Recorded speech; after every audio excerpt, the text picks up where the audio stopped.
Good morning. So we are at 10:56 in the morning, Wednesday, August 16th. Vlog number 10. Double red eye number 4. I got enough sleep last night. I just still wanted that double red eye feeling, because the more focused I am from caffeine, the better I feel and the more optimistic I am. Finishing out that procrastination topic, something I read yesterday was, it's this quote: when you don't know what to do, tell the truth. So I think being honest with yourself allows you to be real with yourself and ask yourself the question is, when you're bored, like I don't believe in being bored.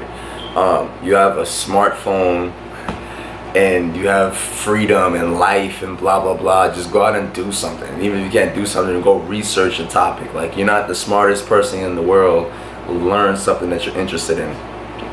So when I feel like when I'm stuck or overwhelmed, have an honest moment with yourself. Meditate if you need to, and find out what you should be doing, and ask yourself if what you're doing right now is helping you for the future. And if it's not, work. And if you're tired, take a break. And when you're done having fun and relaxing, get back to work. I think people can attest to this. If you're an artist or somebody that puts out content, it's much like the process of figuring out what type of content you want to put out is it's fun, but it's also gratifying when you have friends or strangers, anybody who comments on it and tells you they appreciate what you said or what you did. So when you don't know what to do, tell the truth.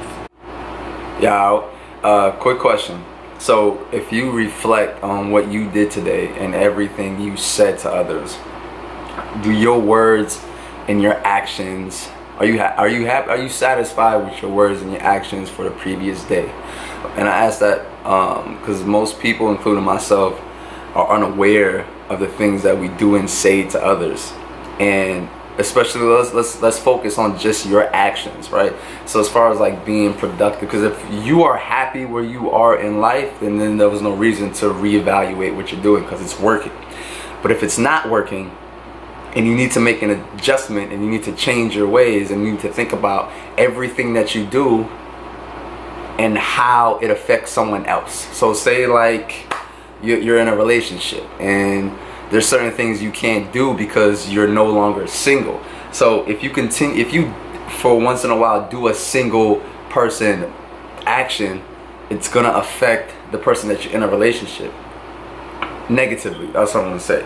Also, say you're like living at home and you're not being as productive as you should be. Let's say like you're doing drugs, you're drinking, partying, you're playing video games, you're doing things that are not generating income.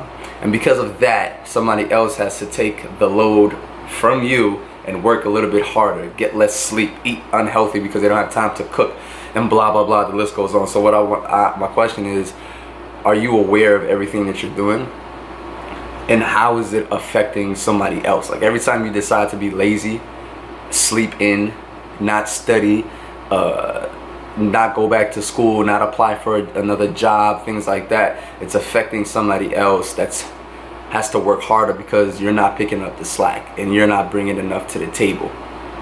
Yeah.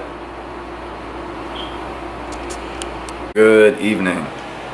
11:38, Thursday, August 17th. So I had time to review the videos that you're about to see or that you just saw. And I'll say the reason why I said those things is you need time to decompress and you need time to relax your mind so that you can refuel, right? We're not computers or robots, and even fucking computers need to restart and reboot every now and then when like the system or whatever is getting overheated or being used too much. So in the sense of like, being human and shit, you need sleep, you need fun, you need other activities in moderation. So I think the key word being moderation, right? Because when you're being busy and being productive is two separate things. You can be busy and not do shit all day, and you can be very productive and be efficient with your time. So I think when you're very efficient with the activities, so let's say you set a timer on your phone for like 30 minutes. I want to study for 30 minutes, or I want to study for an hour and see how much information I can learn and retain in that hour. Or I only got like 45 minutes, an hour to work out. I got to put it on my timer, and then 45 minutes to an hour, that's all the time that I have. So I think even with like, you want to play video games, you want to go out and drink, you want to go out and party, you want to smoke, you want to do whatever it is, put a timer on things and see how much you can accomplish in that time. And then that will be your efficiency evaluation, whatever. I'm very tired, and on that note, I'm going to bed soon. And hope this video helped somehow put things in perspective. If you like it, please like, share, subscribe. Keep dreaming, keep believing, keep working, be somebody. Let's get it.